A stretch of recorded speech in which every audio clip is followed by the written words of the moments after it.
First of all ನನಗೆ NEET ಅಂದರೆ ಅದು ಕೇಳುವಾಗಲೇ ನನಗೆ ಇಷ್ಟ ಆಗ್ತಿರ್ಲಿಲ್ಲ ಮೊದಲಿಂದ. ಯಾಕಂದರೆ ಇದು ರಿಚ್ ಜನರ ಎಕ್ಸಾಮ್ ಅಂತ ನಾನು ಯಾವಾಗಲೂ ಹೇಳ್ತೇನೆ. ಪಾಪ ಮಕ್ಕಳು 2 ವರ್ಷದಿಂದ ಸೈಕಾಲಜಿಕಲಿ, ಇಮೋಷನಲಿ, ಫಿಸಿಕಲಿ ಕರೆಕ್ಟಾಗಿ ಮಲಗದೆ ಇಷ್ಟೆಲ್ಲ ಕಷ್ಟಪಟ್ಟು ಮೊನ್ನೆ ಎಕ್ಸಾಮ್ ಬರೆದು ಎಲ್ಲ ಮಕ್ಕಳಿಗೆ ಪೇರೆಂಟ್ಸ್ ಮೊಬೈಲ್ ಕೊಟ್ಟಿದ್ದಾರೆ. ಆ ಎಕ್ಸಾಮ್ ಇದು ಏನು ಒಂದು ಝೋನ್ ಇತ್ತು, ಆ ಝೋನಿಂದ ಮಕ್ಕಳು ಹೊರಗಡೆ ಬಂದಿದ್ದಾರೆ.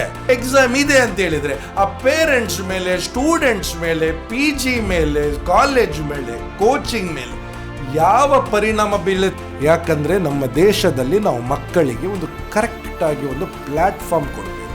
ನಾವು ಈ ತರ ನಮ್ಮ ಇನ್ಕಾಂಪಿಟೆನ್ಸಿ, ಅಡ್ಮಿನಿಸ್ಟ್ರೇಟಿವ್ ಫೇಲಿಯರ್ ಇಂದ ಏನಾಗ್ತಾ ಇದೆ ಅಂದ್ರೆ ಮಕ್ಕಳಿಗೆ ಈ ದೇಶದ ಮೇಲೆ ಇರುವ ಭರವಸೆ ಶೇಕ್ ಆಗಲಿಕ್ಕೆ ಶುರುವಾಗುತ್ತೆ. ಎಲ್ಲಿಯಾದ್ರೂ ಪೇಪರ್ ಲೀಕ್ ಆದ್ರೆ from the top to the bottom ಎಲ್ಲರಿಗೆ ಗಲ್ಲು ಶಿಕ್ಷೆ ಅಂತ ಮಾಡಬೇಕು. ಯಾಕಂದ್ರೆ ನೀವು ಮಕ್ಕಳ ಲೈಫ್ ಮೇಲೆ ಆಡ್ತಾ ಇದ್ದೀರಿ. This is a very serious issue. Educated ಪೀಪಲ್ಗಳು ಸಿಸ್ಟಮಲ್ಲಿ ಇರಬೇಕು, ಎಜುಕೇಷನ್ ಗೊತ್ತಿದ್ದವರು ಅದರಲ್ಲಿ ಇರಬೇಕು. ಮತ್ತು ಯಾವುದಾದ್ರೂ ಈ ಥರ ಮಿಸ್ಟೇಕ್ ಆದರೆ strictest and the stringest of the punishment ನೀವು ಕೊಡಬೇಕಂತ ಹೇಳಿ. ನೀಟ್ ಪತ್ರಿಕೆ ಲೀಕ್ ಆಗಿದೆ, ಅದರ ನಂತರ ಪರೀಕ್ಷೆ ಮುಂದೂಡಲ್ಪಟ್ಟಿದೆ ಅಥವಾ ಮುಂದೂಡಲ್ಲ, ಪರೀಕ್ಷೆ ಮಾಡ್ತೇವೆ ಅಂತ ಹೇಳ್ತಾರೆ. 22 ಲಕ್ಷ ವಿದ್ಯಾರ್ಥಿಗಳು ಸಂಕಷ್ಟದಲ್ಲಿ ಸಿಲುಕಿದ್ದಾರೆ. ಸೊ ನಮಗೆ ಈ ಹಿನ್ನೆಲೆಯಲ್ಲಿ ಒಂದು ಪ್ರಶ್ನೆ ಹೇಳುತ್ತಾ ಇರೋದು, ಇದು ಯಾಕೆ ಅನ್ನುವಂಥದ್ದು. ಅಂದರೆ ಈವರೆಗೆ 10 ವರ್ಷದಲ್ಲಿ 90 ಬಾರಿ ಲೀಕ್ ಆಗ್ತಾ ಇದ್ದಾವೆ. ಅಂದರೆ ವಿದ್ಯಾರ್ಥಿಗಳ ಭವಿಷ್ಯದೊಂದಿಗೆ ಚೆಲ್ಲಾಟ ಅಲ್ವಾ ಅಂತ ಪ್ರಶ್ನೆ ಬರ್ತದೆ. ಸರ್, ಫಸ್ಟ್ ಆಫ್ ಆಲ್ ನಾನು ಎಲ್ಲಿಯಾದರೂ ಈ ದೇಶದ ಎಜುಕೇಷನ್ ಮಿನಿಸ್ಟರ್ ಆಗಿದ್ದಿದ್ರೆ ನಾನು ಮಕ್ಕಳ ಮತ್ತು ಪೇರೆಂಟ್ಸ್ಗಳ ಮುಂದೆ ಕೈ ಮುಗಿದು ಕೈ ಜೋಡಿಸಿ ಕ್ಷಮೆ ಕೇಳಿ ಇದರದ್ದು ಮಾರಲ್ ರೆಸ್ಪಾನ್ಸಿಬಿಲಿಟಿ ತೆಗಿತಾ ಇದ್ದೆ. ಬಟ್ ಮಿನಿಸ್ಟರ್ ಈ ಥರ ಮಾಡೋದು ನನಗೆ ಈಗ ಇಷ್ಟರವರೆಗೆ ಅವರು ಮಾಡ್ತಾ ಇದ್ದದ್ದು ಇದನ್ನು ಕಾಣ್ತಾ ಇಲ್ಲ. ನಂಬರ್ 1. ನಂಬರ್ 2, 25 ಲಕ್ಷ ಮಕ್ಕಳು ಒಂದು ಲ್ಯಾಬಾರೇಟ್ರಿಯ ಇಲಿಗಳಲ್ಲ ಅವರು. ಯಾಕಂದರೆ ನಿಮಗೆ ಅವರ ಮೇಲೆ ಈ ಎಕ್ಸ್ಪೆರಿಮೆಂಟ್ ಮಾಡಲಿಕ್ಕಾಗಲ್ಲ. ಅದೊಂದು ಜನರೇಷನ್. ಈಗ ಫಾರ್ ಎಕ್ಸಾಂಪಲ್ ನಮ್ಮ ದೇಶದ ಮೇನ್ ರಿಸೋರ್ಸಸ್ ಏನಂತ ನೀವು ನನ್ನ ಹತ್ರ ಕೇಳಿದರೆ ಅದು ಹ್ಯೂಮನ್ ರಿಸೋರ್ಸ್. ಸೊ ನಾವು ನಮ್ಮ ಹ್ಯೂಮನ್ ರಿಸೋರ್ಸ್, ನಮ್ಮ ಯೂತನ್ನು ನಾವು ಕರೆಕ್ಟಾಗಿ ನಾವು ಟ್ರೈನ್ ಮಾಡದಿದ್ದರೆ, ಅವರಿಗೆ ಒಂದು ಕರೆಕ್ಟಾಗಿ ಭವಿಷ್ಯ ನಾವು ಸಂಕಲ್ಪ ಮಾಡಿ ಕೊಡದಿದ್ದರೆ ನಮ್ಮ ದೇಶ ಎಲ್ಲಿ ಹೋಗುತ್ತೆ? Second point. 3ನೇದು, ಈ ನ್ಯಾಷನಲ್ ಎಕ್ಸಾಮ್ ಏನಿದೆ, ಫಸ್ಟ್ ಆಫ್ ಆಲ್ ನನಗೆ ನೀಟ್ ಅಂದರೆ ಅದು ಕೇಳುವಾಗಲೇ ನನಗೆ ಇಷ್ಟ ಆಗ್ತಿರ್ಲಿಲ್ಲ ಮೊದಲಿಂದ. ಯಾಕಂದರೆ ಇದು ರಿಚ್ ಜನರ ಎಕ್ಸಾಮ್ ಅಂತ ನಾನು ಯಾವಾಗಲೂ ಹೇಳ್ತೇನೆ. ಯಾಕೆಂದರೆ ಈ ನೀಟ್ ಎಕ್ಸಾಮ್ ಬರೋ ಮೊದಲು CET ಎಕ್ಸಾಮ್ ಇತ್ತು. CET ಎಕ್ಸಾಮ್ ಇರುವಾಗ ಒಂದು ಪುವರ್ ಫ್ಯಾಮಿಲಿಯಿಂದ ಬಂದವ ಕೂಡ ಡಾಕ್ಟರ್ ಆಗಲಿಕ್ಕೆ ಅವನಿಗೆ ಸಾಧ್ಯ ಇತ್ತು. ಬಟ್ ಈಗ ಈ ನೀಟ್ ಬಂದ ನಂತರ ಸಿಕ್ಕಾಪಟ್ಟಿ fees, very limited merit seats ಮತ್ತು ಎಲ್ಲ ಈ ಮೆರಿಟ್ ಪೇಮೆಂಟ್ ಸೀಟ್ ಬಂದ ನಂತರ ಹಣ ಇರದಿದ್ದರೆ ನಿಮಗೆ ಡಾಕ್ಟರ್ಗಳಾಗಲಿಕ್ಕೆ ಆಗಲ್ಲ. ಸೊ ಅಟ್ಲೀಸ್ಟ್ ಒಂದು 600ಕ್ಕಿಂತ ಮೇಲೆ ಮಾರ್ಕ್ ತೆಗಿಬೇಕು. ಈ 600 ಮಾರ್ಕ್ ತೆಗಿಲಿಕ್ಕೂ ಇವರು ಬಿಡ್ತಾ ಇಲ್ಲಲ್ಲ. ಅದೇ ಒಂದು ದೊಡ್ಡ ಸಮಸ್ಯೆ. ಯಾಕಂದರೆ ಈಗ ಫಾರ್ ಎಕ್ಸಾಂಪಲ್ ನೀವು ಮಂಗಳೂರು ನೋಡಿ, ಮಂಗಳೂರಲ್ಲಿ ತುಂಬ ಪ್ರತಿಷ್ಠಿತ PU ಕಾಲೇಜಸ್ಗಳು ಮತ್ತು ಕೋಚಿಂಗ್ ಸೆಂಟರ್ಸ್ ಇವೆ. ಎಲ್ಲೆಲ್ಲಿಂದ ಪಾಪ ಮಕ್ಕಳು ಬರ್ತಾರೆ. ಸೊ ಈಗ ಫಾರ್ ಎಕ್ಸಾಂಪಲ್ ನಾನು ಒಂದು ಬಾಡಿ ಬಿಲ್ಡಿಂಗ್ ಇದು ಎಕ್ಸಾಂಪಲ್ ಕೊಡಬೇಕಾದ್ರೆ ಒಬ್ಬನಿಗೆ ಒಂದು ಯಾವುದಾದ್ರೂ ಒಂದು ಒಲಿಂಪಿಕ್ಸು ಅಥವಾ ಯಾವುದಾದ್ರೂ ಬಾಡಿ ಬಿಲ್ಡಿಂಗ್ ಕಾಂಪಿಟೇಷನಲ್ಲಿ ಪಾರ್ಟಿಸಿಪೇಟ್ ಮಾಡಬೇಕಾದ್ರೆ ಒಂದು 6-8 ಮಂತ್ಸಿಂದ ಅವ ತುಂಬ ಶ್ರಮ ಪಡ್ತಾನೆ. ಅವ ಜಿಮ್ಮಿಗೆ ಹೋಗ್ತಾನೆ, ಪ್ರೋಟೀನ್ ಇಂಟೇಕ್ ಮಾಡ್ತಾನೆ, ಕರೆಕ್ಟಾಗಿ ಮಲಗ್ತಾನೆ, ನೀರು ಇಂಟೇಕ್ ಎಲ್ಲ ಕರೆಕ್ಟಾಗಿ ಡಿಸಿಪ್ಲಿನ್ಡ್ ಲೈಫ್ ಅವ ಲೀಡ್ ಮಾಡ್ತಾನೆ. ಆ ಕಾಂಪಿಟೇಷನಿಗೆ ಹೋಗ್ತಾನೆ, ಗೆಲ್ತಾನೆ. ವೆರಿ ಮೊಮೆಂಟ್ ಆ ಕಾಂಪಿಟೇಷನ್ ಆದ ನಂತರ ನೀವು ನೆಕ್ಸ್ಟ್ ಅವನ ಹತ್ರ ಕೇಳಿದರೆ, ಈಗ ನೀನು ಏನು ಮಾಡ್ತೀಯ ಅಂತ ಕೇಳಿದರೆ, ನನ್ನ ಫೇವ್ರೆಟ್ ಐಸ್ ಕ್ರೀಮ್ ನಾನು ತಿನ್ಲಿಕ್ಕೆ ಹೋಗ್ತೇನೆ, ನನ್ನ ಚಿಕನ್ ಬಿರಿಯಾನಿ ಇದೆ ಅಥವಾ ನನಗೆ ಯಾವುದಾದ್ರೂ ಒಂದು ಫುಡ್ ಇದೆ, ನಾನು 6 ತಿಂಗಳಿಂದ ಅದು ನನ್ನ ಬಾಡಿಗೋಸ್ಕರ ನಾನು ತಿಂದಿರಲಿಲ್ಲ, ನಾನು ಇವತ್ತು ಅಲ್ಲಿ ಹೋಗಿ ಅದನ್ನು ತಿಂತೇನೆ ಅಂತ ಹೇಳ್ತಾನೆ. ಅದೇ ರೀತಿ ಪಾಪ ಮಕ್ಕಳು 2 ವರ್ಷದಿಂದ ಸೈಕಾಲಜಿಕಲಿ, ಇಮೋಷನಲಿ, ಫಿಸಿಕಲಿ ಕರೆಕ್ಟಾಗಿ ಮಲಗದೆ ಇಷ್ಟೆಲ್ಲ ಕಷ್ಟಪಟ್ಟು ಮೊನ್ನೆ ಎಕ್ಸಾಮ್ ಬರೆದು ಎಲ್ಲ ಮಕ್ಕಳಿಗೆ ಪೇರೆಂಟ್ಸ್ ಮೊಬೈಲ್ ಕೊಟ್ಟಿದ್ದಾರೆ.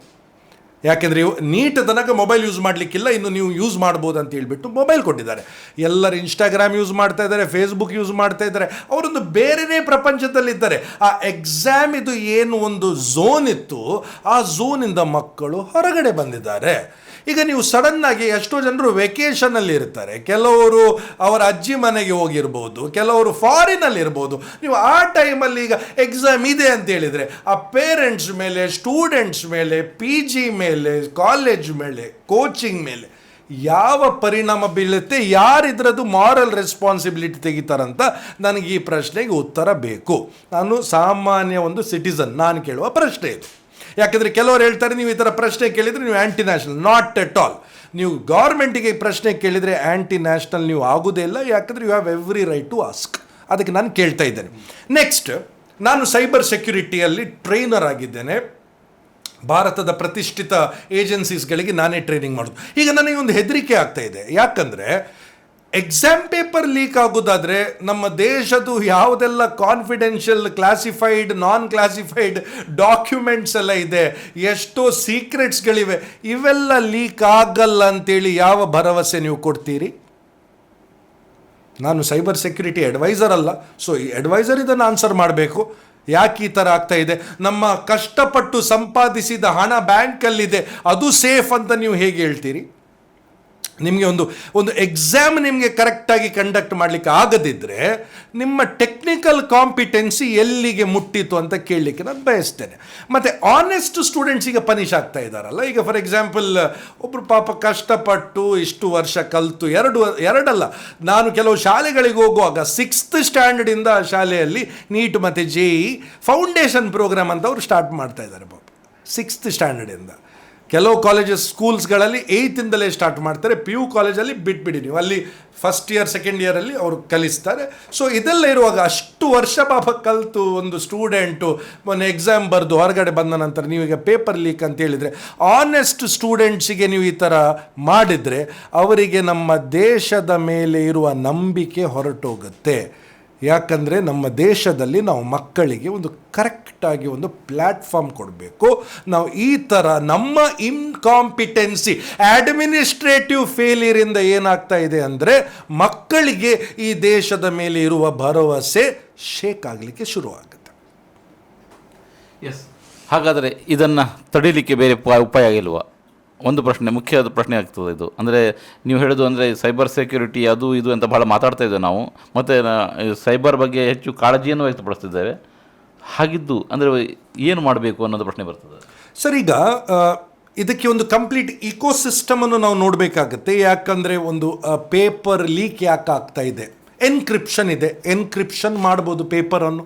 ಎರಡನೇದು AI ಬೇಸ್ಡ್, ಈಗ ಎಲ್ಲರೂ ಡಿಜಿಟಲ್ ಇಂಡಿಯಾ ಅಂತ ಹೇಳ್ತಾರೆ, AI ಅಂತ ಹೇಳ್ತಾರೆ, ಆರ್ಟಿಫಿಷಿಯಲ್ ಇಂಟೆಲಿಜೆನ್ಸು, ಮಷಿನ್ ಲರ್ನಿಂಗ್. ಅದರಿಂದ ನಿಮಗೆ ಅನಾಮಲಿ ಡಿಟೆಕ್ಷನ್ ಮಾಡಲಿಕ್ಕೆ ಆಗಲ್ವಾ? ಎರಡನೇದು. ಮೂರನೇದು ಬಯೋಮೆಟ್ರಿಕ್ ವೆರಿಫಿಕೇಷನ್ ನೀವು ಮಾಡಿದರೆ ಎಲ್ಲಿ ಲೀಕ್ ಆಗಿದೆ ನಿಮಗೆ ಪಾಯಿಂಟ್ ಟು ಪಾಯಿಂಟ್ ನಿಮಗೆ ನೋಟ್ ಮಾಡಲಿಕ್ಕೆ ಆಗಲ್ವಾ? ಮತ್ತು ನಾಲ್ಕನೇದು decentralized question banks, real time audit systems. JEE exam ಮಾಡಿದ ಥರ ಆನ್ಲೈನ್ ಎಕ್ಸಾಮ್ ನಿಮ್ಗೆ ಯಾಕೆ ಮಾಡಲಿಕ್ಕೆ ಆಗ್ತಾ ಇಲ್ಲ? Why are you doing that old paper ಮತ್ತು ಬಬಲ್ ಶೀಟ್, ಅದು ನೀವು ಮಾರ್ಕ್ ಮಾಡೋದು paper and pen. Online exam ಮಾಡಿ, ಡಿಜಿಟಲ್ ಇಂಡಿಯಾ ಅಲ್ವಾ ನಮ್ಮದು. ಸೊ ಏನಾಗ್ತಾ ಇದೆ ಅಂದರೆ ಈಗ ನೀವು ಹೇಳಿದ್ರಿ ಇಷ್ಟೆಲ್ಲ ಪೇಪರ್ ಲೀಕ್ ಆಗಿದೆ ಅಂತ, ಎಕ್ಸಾಕ್ಟ್ ನಂಬರ್ ನನಗೆ ಗೊತ್ತಿಲ್ಲ, ಬಟ್ ಭಾಳಷ್ಟು ಪೇಪರ್ಗಳು ಲೀಕ್ ಆಗಿವೆ. But what is the punishment? So courts have to interfere, and courts ಏನು ಮಾಡಬೇಕಂದ್ರೆ ಒಂದು ವೆರಿ ಸ್ಟ್ರಿಕ್ಟ್ ಲಾ ಅನ್ನು ನಮ್ಮ ದೇಶದಲ್ಲಿ ತರಬೇಕು. ಇದು ಆರ್ಗನೈಸ್ಡ್ ಕ್ರೈಮಲ್ಲಿ ಇದನ್ನು ಕೂಡ ಇನ್ವಾಲ್ವ್ ಮಾಡಬೇಕು. ಎಲ್ಲಿಯಾದರೂ ಪೇಪರ್ ಲೀಕ್ ಆದರೆ from the top to the bottom ಎಲ್ಲರಿಗೆ ಗಲ್ಲು ಶಿಕ್ಷೆ ಅಂತ ಮಾಡಬೇಕು. ಯಾಕಂದರೆ ನೀವು ಮಕ್ಕಳ ಲೈಫ್ ಮೇಲೆ ಆಡ್ತಾ ಇದ್ದೀರಿ. This is a very serious issue. ನೀವೀಗ ಎಣಿಸ್ಬೋದು ಗಲ್ಲು ಶಿಕ್ಷೆ ಯಾಕಂತ. You are playing with the entire generation. Imagine ಮಾಡಿ, ನಾಳೆ ಒಂದು ಇನ್ಕಾಂಪಿಟೆಂಟ್ ಡಾಕ್ಟರ್ ಯಾರಾದರೂ ಬಂದು ನಿಮ್ಮ ತಂದೆ ತಾಯಿಗೆ ಆಪರೇಷನ್ ಮಾಡುವಾಗ ಅವರಿಗೆ ಏನಾದರೂ ಆದರೆ, who is responsible for this? Incompetent ಒಂದು ಸ್ಲೋಗನ್ ನಾನು ಓದಿದ್ದೆ, ಒಂದು ದೇಶವನ್ನು ನಾಶ ಮಾಡಬೇಕಾದ್ರೆ ನೀವು ಆಟಮ್ ಬಾಂಬ್ ಹಾಕಬೇಕಂತಿಲ್ಲ, ನೀವು ಆ ದೇಶದ ಎಜುಕೇಷನ್ ಸಿಸ್ಟಮನ್ನು ಕೊಲ್ಯಾಪ್ಸ್ ಮಾಡಿ, automatically everything will collapse. Horrible doctors, horrible lawyers, horrible politicians, horrible civil engineers. ಬ್ರಿಡ್ಜ್ಗಳು ಬೀಳ್ತಾ ಇರುತ್ತೆ, ನಿಮಗೆ ಕರೆಕ್ಟಾಗಿ ಲಾ ಸಿಗಲ್ಲ, ಪಾಲಿಟಿಷಿಯನ್ಸ್ ಬಿಟ್ಬಿಡಿ. ಸೊ ಹೀಗೆ ಆಗುವಾಗ ಆಟೋಮ್ಯಾಟಿಕ್ ಆಗಿ ಒಂದು ನೇಷನ್ ಕೊಲ್ಯಾಪ್ಸ್ ಆಗುತ್ತೆ. ನಾವು ತುಂಬ ಸೀರಿಯಸ್ ಆಗಿ ಇದನ್ನು ನೋಡಬೇಕು. ಯಾಕಂದರೆ ಈಗ ದೊಡ್ಡ ಕ್ಯಾಶುವಲ್ಟಿ ಏನಾಗ್ತಾ ಇದೆ ಅಂದರೆ ಎಕ್ಸಾಮಿನೇಷನ್ ಮಾತ್ರ ಅಲ್ಲ, ಈ ಮೆರಿಟ್ ಬೇಸ್ಡ್ ಏನಿದೆ ಅದು. ಯಾಕಂದರೆ ಒನ್ ಟೈಮ್ ಆ ಸ್ಟೂಡೆಂಟಿಗೆ ನಮ್ಮ ದೇಶದ ಮೇಲೆ ಭರವಸೆ ಹೋಗಿಬಿಟ್ರೆ ಅವ್ರು ಫಾರಿನಿಗೆ ಹೋಗ್ತಾರೆ. ಈಗ ಪಾರ್ಲಿಮೆಂಟಲ್ಲಿ ಕೂತ್ಕೊಂಡು ಬ್ರೈನ್ ಡ್ರೈನ್ ಅಂತ ಎಲ್ಲರೂ ಮಾತಾಡ್ತಾರೆ. ಯಾಕೆ ನಮ್ಮ ಬೆಸ್ಟ್ ಆಫ್ ದ ಪೀಪಲ್ ಫಾರಿನಿಗೆ ಹೋಗಿ ಗೂಗಲ್, ಮೈಕ್ರೋಸಾಫ್ಟ್, ನೋಕಿಯಾ ಈ ಥರ ಕಂಪನಿಗಳಲ್ಲೆಲ್ಲ ಇಂಡಿಯನ್ಸ್ ಇದ್ದಾರಂತೆ ಇವರು ಬಹಳ ಒಂದು ಗೌರವದಿಂದ, ಬಹಳ ಒಂದು ಹೆಮ್ಮೆಯಿಂದ ಮಾತಾಡ್ತಾರೆ. ಯಾಕೆ ಅವರು ಇಲ್ಲೇ ಇರ್ತಿದ್ರು, ನೀವು ಕರೆಕ್ಟಾಗಿ ಒಂದು ಅವರಿಗೆ ಎನ್ವೈರನ್ಮೆಂಟ್ ಮತ್ತು ಆ್ಯಂಬಿಯನ್ಸ್ ಕೊಟ್ಟಿದ್ದಿದ್ರೆ ಅವರು ಯಾಕೆ ಹೋಗಬೇಕಿತ್ತು? So we have to create an ecosystem. Best talent ಹೊರಗಡೆ ಹೋಗೋದಾಗೆ ಅವ್ರು ಇಲ್ಲೇ ಇರೋದಾಗೆ ನಾವು ಮಾಡಬೇಕು. ಅದನ್ನು ಮಾಡಬೇಕಾದ್ರೆ ಎಜುಕೇಟೆಡ್ ಪೀಪಲ್ಗಳು ಸಿಸ್ಟಮಲ್ಲಿರಬೇಕು, ಎಜುಕೇಷನ್ ಗೊತ್ತಿದ್ದವರು ಅದರಲ್ಲಿರಬೇಕು, ಮತ್ತು ಯಾವುದಾದ್ರೂ ಈ ಥರ ಮಿಸ್ಟೇಕ್ ಆದರೆ strictest and the stringest of the punishment ನೀವು ಕೊಡಬೇಕಂತ ಹೇಳಿ ನಾನು ರಿಕ್ವೆಸ್ಟ್ ಮಾಡಿ, this should be the last paper leak of our country.